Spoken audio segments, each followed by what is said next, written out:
시작하겠습니다. 믿었던 윤석열과 손석희는 왜 변했을까입니다.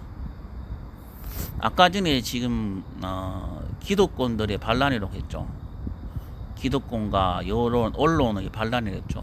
근데 윤석열과 검찰의 기득권의 윤석열, 그리고 언론의 기득권의 손석희, 이들은 공정했습니다. 근데 현 조국 사태에서는 거의 변했습니다. 결론은 사람은 변하지 않는다입니다. 원래부터 그랬다는 겁니다. 그런 의미에서 손석희나 윤석열은 같은 부류라고 생각합니다. 진보나 보수 진영이 아니라 자신의 신념을 더 믿는 사람이라고 저는 생각합니다. 손석희나 윤석열은 기득권하고 거리가 멀죠. 저는 그렇게 생각합니다. 그러나 지금 비춰지는 것은 기득권의 발악이라고 볼 수가 있는데, 근데 그들의 삶을 보면은 절대 그렇지 않습니다.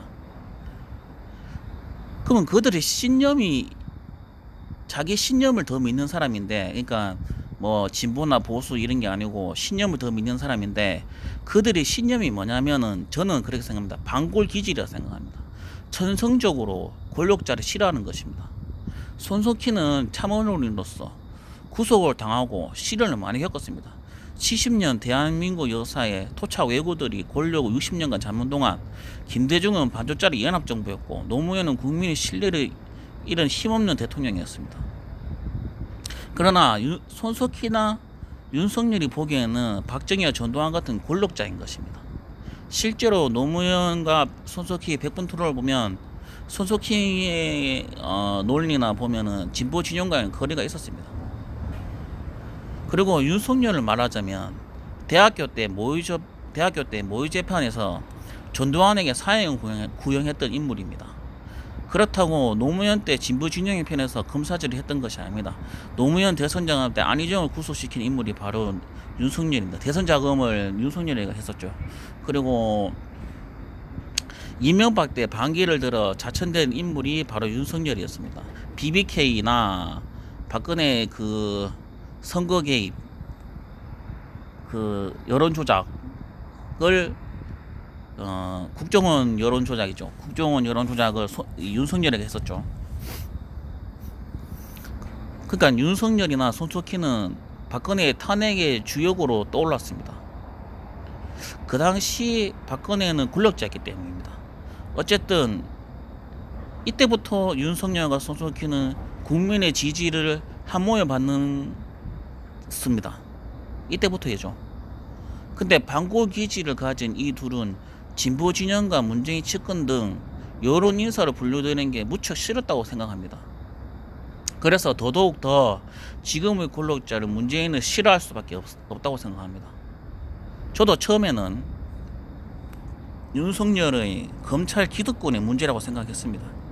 그런데 그의 삶 전체를 보면은 납득이 가지 않기에 여러 가지 생각 끝에 그냥 권력자를 싫어하는 반골 기질이라는 사람이라고 단정짓게 되었습니다. 그럼 왜 하필 조국인가? 조국은 문재인의 분신입니다. 조국을 치는 게 바로 권력자의 문재인을 치는 거라 생각하기 때문입니다. 애당초 장비 스타일이라는 말이 많았습니다. 장비 머릿속에는 오직 유비만 있지 국가와 백성은 없었습니다. 윤석열 머릿속에는 권력자, 반권력자, 자기 신념만 있지 국가와 국민이 없다는 게 지금 보면 옳은 생각인 것 같습니다. 그렇지 않고서야 한반도의 명운이 걸린 이 중대한 시점에 봉사상으로 문재인 유엔 총회를 덮는 압수수색을 하지 않았을 것이고 서초동의 100만 촛불을 보고도 수사를 계속할 거라는 말을 하지 않았을 거라는 생각이 듭니다. 저는 윤석열이 국민에 충성하는지 알았다는 게 후회가 됩니다. 그냥 독고다이 반골기질 자기 신념에 빠진 사람인데 말이죠. 윤석열은 그냥 적진에 뛰어드는 장비처럼 싸움만 시켜야지 제갈량처럼 전술 전략을 시키는 게 아니었다고 생각합니다. 리더감은 아니라는 거죠. 한마디로 판을 전체로 보는 리더감은 아니라는 거죠. 조국과 윤석열은 이제 양립할 수 없는 사이가 되었습니다. 결국엔 윤석열로 이래 검찰에 민낯을 보게 된 국민은 절대로 용서하지 않을 것이고, 윤석열로 인해 70년간 무소불위 검찰 권력은 문을 닫게 될 거라고 봅니다. 그와 함께 윤석열도 바람과 함께 사라지리라 생각합니다.